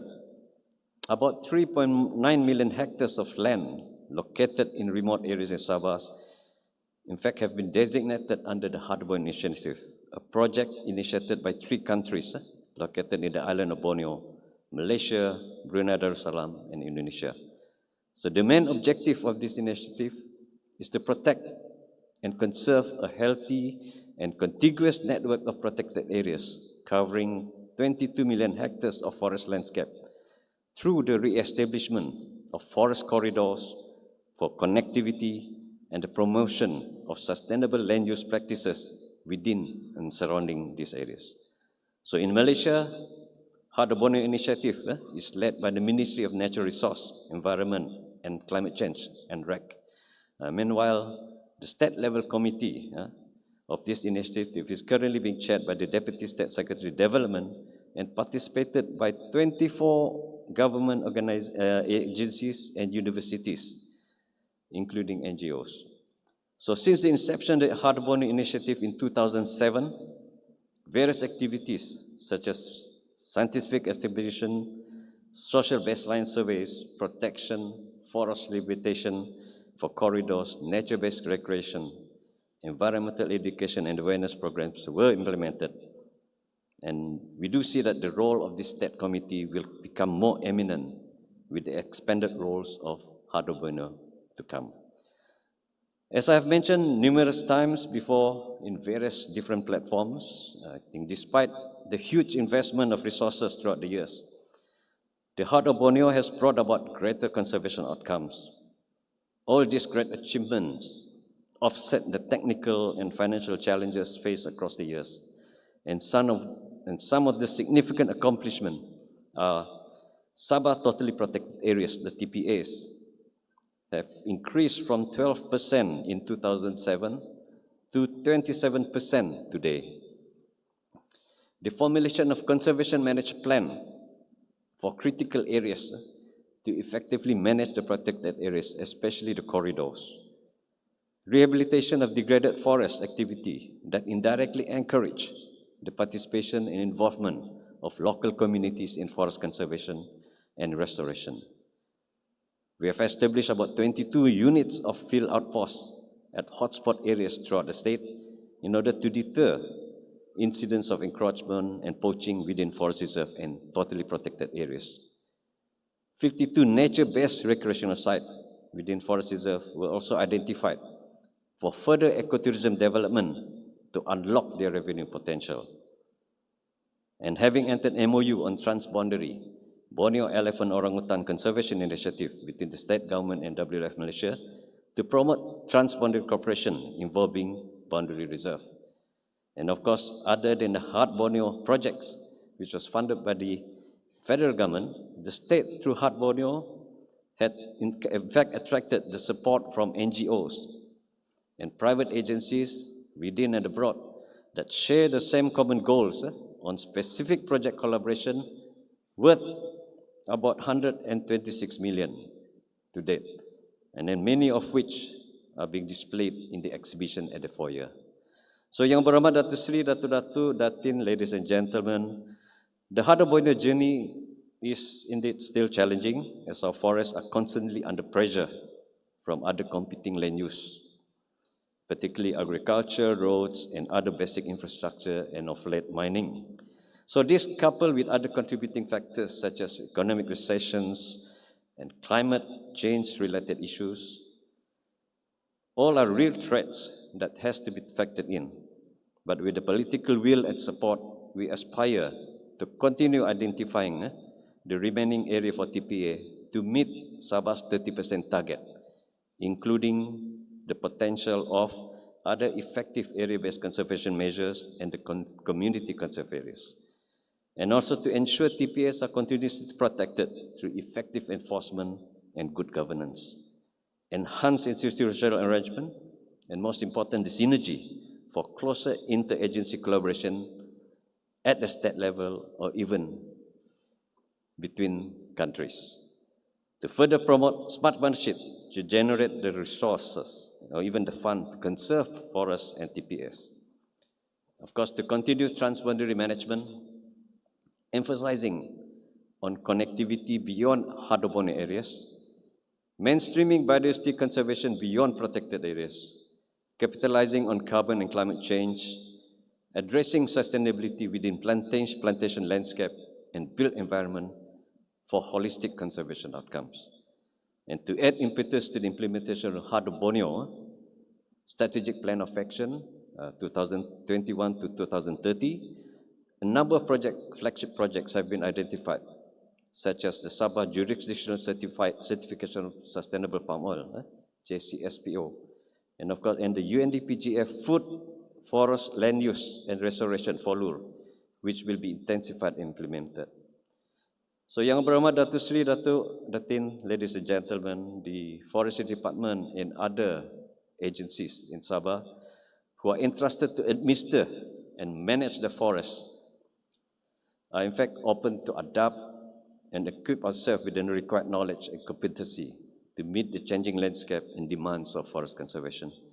I think this is crucial to be addressed, especially with the dilemma of an aging department, such as Forestry Department, in order to ensure that continuity in initiating and championing conservation initiatives similar to the Heart of Borneo initiative, and that have expanded beyond traditional forestry landscape. So I believe this is the way forward to save the greater goods for the greater number in the long run. So we welcome your help, your support, and your ideas. So in this two-day conference, we shall be hearing 28 presentations from distinguished speakers from the main session and 8 presentations from the youth session. So all these are in line with the theme of the conference, Heart of Borneo, an ecosystem that provides. So before I end here, I would like to express my gratitude to Yang Berhormat Datuk Seri Panglima, Dr. Jeffrey G. Kitingan, representing the Right Honorable Chief Minister Sabah, to be with us to officiate this conference. Thank you to all invited guests and participants for your attendance, and I hope you will have a fruitful and exciting two-day conference with us. And last but not least, congratulations and well done to the Secretariat, the committee members, and officials whom have made the Heart of Borneo conference today a success. Thank you. Thank you very much, Dr. Frederick.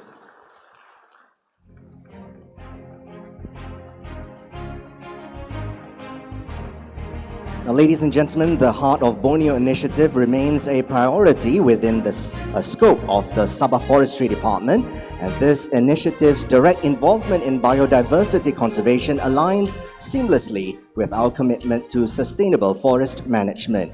Now, this initiative directly addresses biodiversity conservation, a vital element to our dedication to sustainable forest management.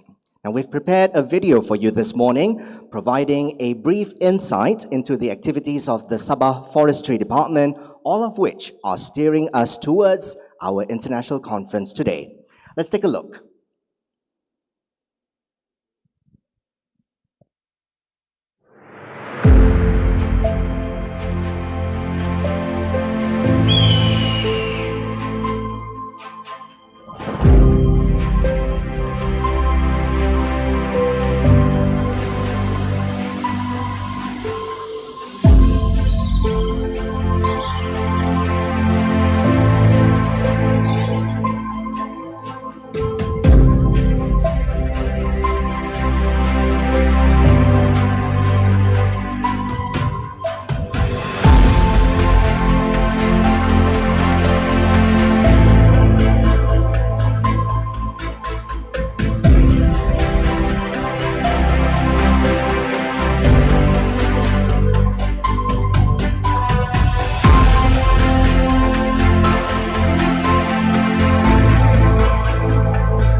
warm round of applause, ladies and gentlemen.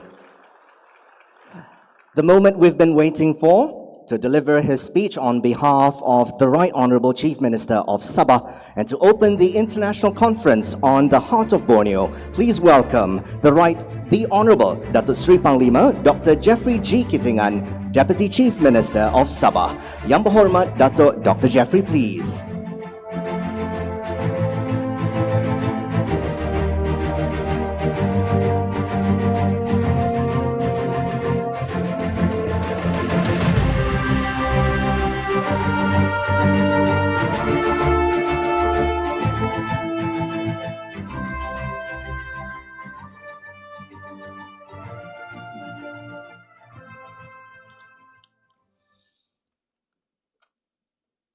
Good morning and welcome to Sabah, the land below the wind, especially to our guests from overseas.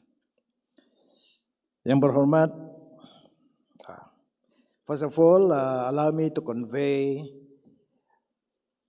the warm wishes from the Right Honourable Chief Minister, Datuk Seri Panglima HAJIJI Haji NOOR, who is unable to be with us this morning, and he has asked me to represent him and to read his speech. Yang berhormat Datuk Zahid Jahim, Minister of Rural Development. Yang berhormat Datuk Haji Gulam Haidar, Director of Yayasan Sabah. Yang berusaha Datuk Frederick Coogan, the Chief Conservator of Forest. Yang berbahagia Datuk Nur Asia Muhammad Yusof, the State Attorney General. Yang berbahagia Datuk Ahmad Sadi, Deputy Secretary of Development, come the Chairman of Heart of Borneo.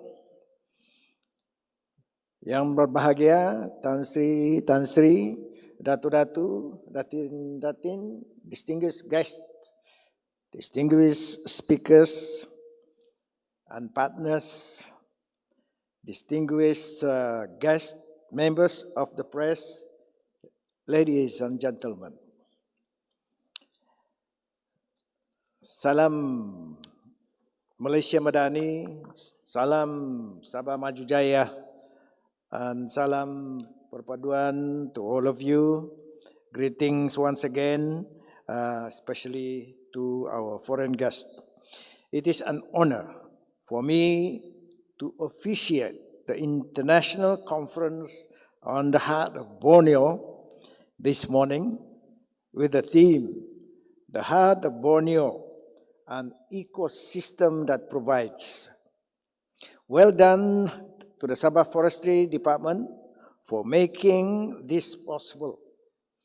This significant event is a legacy that Sabah has pledged to continue since its inception.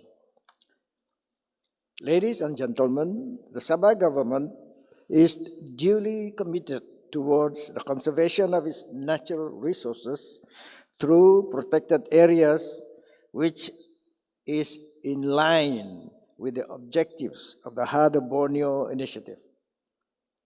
I'm happy to note that the International Conference on Heart of Borneo today has brought together various stakeholders and individuals from all over the world to work together in environmental conservation efforts. I was made to understand that since the declaration of the Heart of Borneo initiative in 2007, the Sabah government, through the Sabah Forestry Department, has made much progress in conservation. More than 27% of the state's land area, or about 2 million hectares, has been gazetted as totally protected areas. And 75% of the totally protected areas are located within the boundaries of Sabah's Heart of Borneo initiative. The Sabah government is also committed to expand the size of our totally protected areas to 30% of Sabah's land area by 2025. This is in line with our Sabah government's development roadmap, Hala 7 Sabah Maju Jaya or SMJ, which has included environmental preservation through the Heart of Borneo initiative as one of the main focuses under the plan, that is on infrastructure network and green sustainability.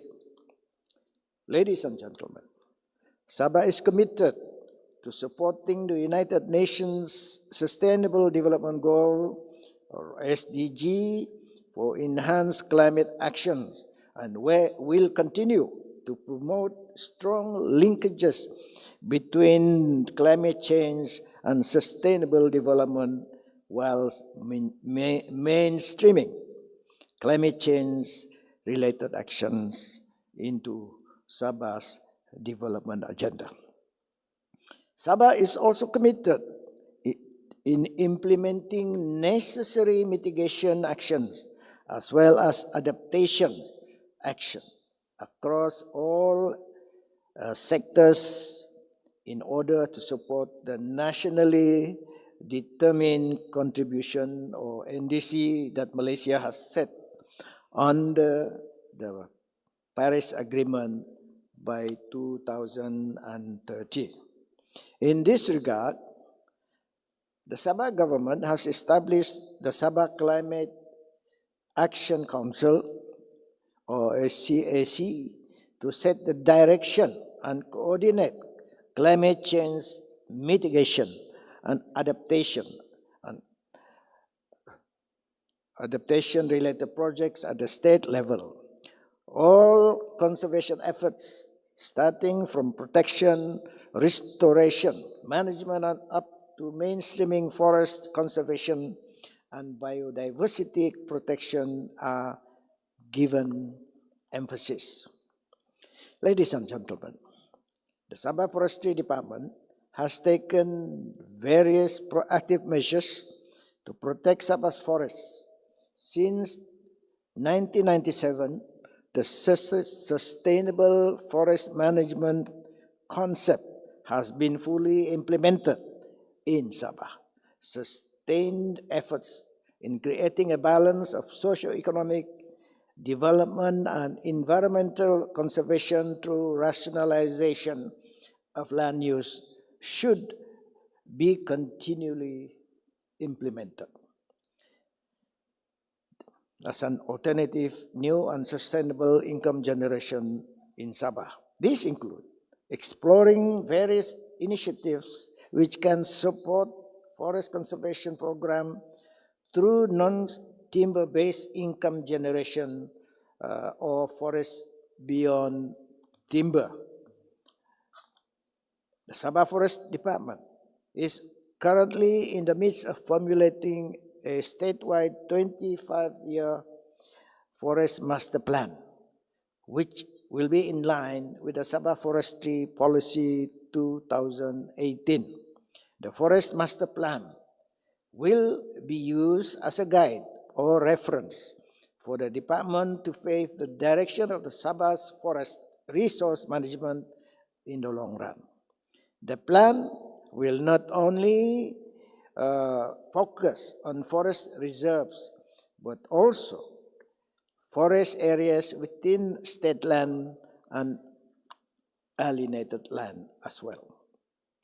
All of these efforts require cooperation, collaboration from various parties consisting of government agencies, non-government organizations or NGOs, private sectors, and industries, including institutes of higher learning and our local communities. This cooperation and collaboration by all stakeholders is crucial and should continue to be established and strengthened to ensure that the forests in Sabah remain well managed, protected, and preserved. This conference, like the previous conferences since 2007, is a good platform which has brought all like-minded stakeholders together. It is important that we continue to engage and work together as well as collaborate with new partners. To date, Sabah has collaborated with various implementing partners through 110 Memoranda of Understanding, or MOU, and Memoranda of Agreement, or MOA. And today, we will see 6 more Memoranda of Understanding added to the list of conservation partners. In closing, I would like to thank the federal government of Malaysia, particularly the Ministry of Natural Resources, Environment and Climate Change, or NRECC, for its strong support to the Heart of Borneo initiative, Sabah, for the since 2009, some 48 million ringgit Malaysia has been disbursed to Sabah for the implementation of the Heart of Borneo initiative. And under the 12th Malaysia Plan, the federal government has pledged 13 million ringgit Malaysia for this initiative. Once again, congratulations to all the state agencies, ministries, private companies, and non-governmental organizations who have been supporting the Heart of Borneo initiative in Sabah. I hope this conference will see a fruitful discourse, and I look forward to hearing your ideas and inputs. With that, it is my pleasure to declare this international conference on the Heart of Borneo officially open. Thank you. Thank you very much, Datuk Sri. Please remain on stage. And we would like to cordially invite Datuk Frederick to be on stage with our guest of honor to complete our next agenda.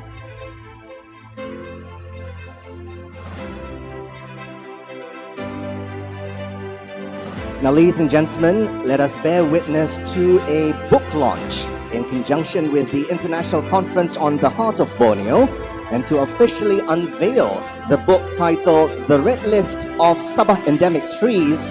On the count of 3, Dr. Frederick Coogan will raise his left palm and he will show it towards the screen in front of him to symbolically launch this important book. Let's do this count together, ladies and gentlemen. 4, 3, 2, 1.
Frederick will now hand a copy of the newly launched book to our guest of honor.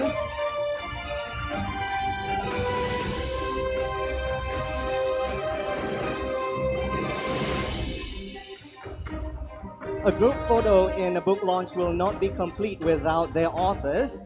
And as our guests of honor peruse the pages of the book, please join me in welcoming on stage the distinguished author of the book, Dr. Joan D. Pereira, along with Alviana Damit, Sandy Sen Sir Louis, Dr. Ruben Millis, and John B. Sugao.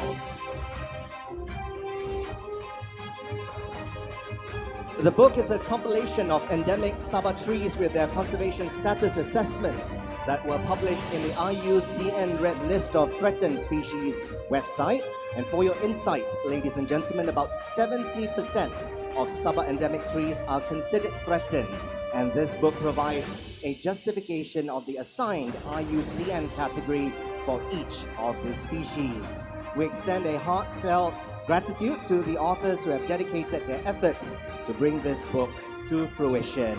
Your contributions are truly appreciated. Let's give a warm round of applause, ladies and gentlemen, to the authors, Dr. Joan T. Pereira, Alviana Damit, Sandy Sen, Dr. Ruben Millis, and John B. Sugao. Congratulations.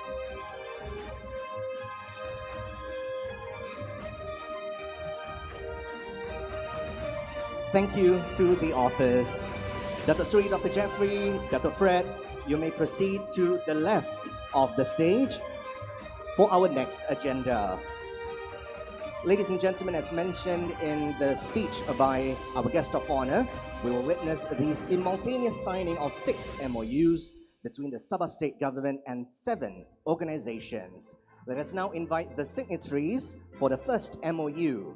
Representing University Malaysia Sabah is Professor Datuk Dr. Kasim Haji Mansor, the Vice Chancellor, and representing KTS Plantation Sendirian Berhad is Ms. Diana Lau. They will sign an MOU to strengthen, promote and develop long-term research, training and academic study in sustainable forest management within Segaliut Lokan Forest Reserve.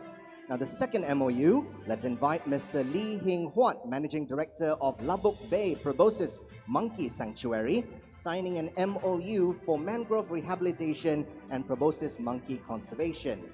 The third MOU, Dr. Stephen Boswang, Managing Director of Kipandi Park, signing for conservation of native ornamental plants, other plants of interest, and forest insects. The fourth MOU, Mr. Victor Ationg, Acting Group Managing Director of Sawit Kinabalu Sendirian Berhad, signing for co-management of Sungai Pin Conservation Area.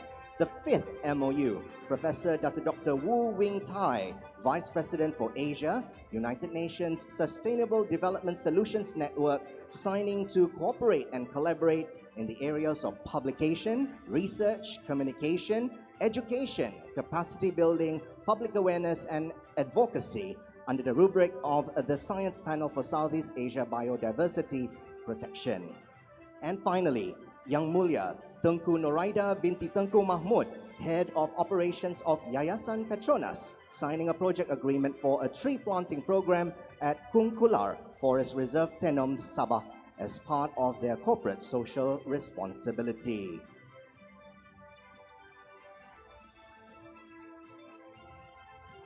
Ladies and gentlemen, Datuk Frederick Coogan will now invite all signatories to take their seats and will also represent the Sabah state government in this MOU signing ceremony.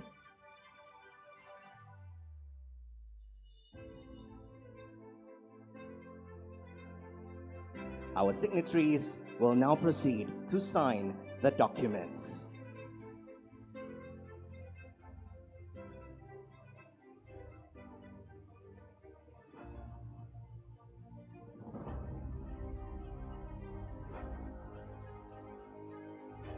I can assure you all the pens have inks in it so that everything will be final. Looks like everyone has signed their documents. Will the signatories please rise and show off their folders to the delegates and to the media.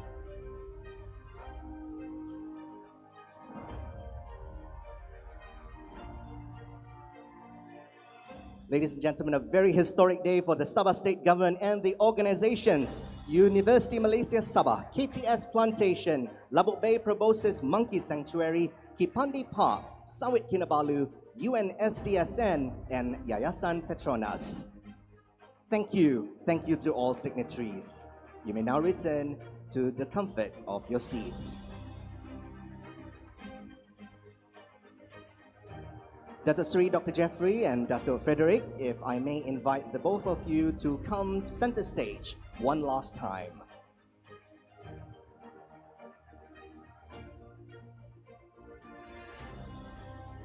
Now, ladies and gentlemen, in a gesture of appreciation for the presence of our esteemed guest of honor today, Dr. Frederick has prepared a special memento, and this bespoke memento is a unique drawing depicting Mount Sinsing, located in the district of Tambunan. Notably surveyed and recognized by the Sabah Forestry Department, Mount Sinsing stands as the third highest mountain in Malaysia. And this art piece serves as a tribute to the significance of our occasion today. The perfect addition to our guest of honor's office or residence. And we would like to extend our heartfelt gratitude to Dato Sri Dr. Jeffrey J. Kittingan for gracing us with his presence this morning. Let's give him a warm round of applause. Thank you very much. And now Dato Frederick will accompany our guest of honor and distinguished guests for a tour of the exhibition located at the foyer. Now here's an announcement to our registered delegates. You'll be pleased to know that lunch will be served at Sipadan Hall 2, and you may exit this hall and proceed to the right. The afternoon sessions will begin at, mark this on your calendar or your phones, 1:20 p.m.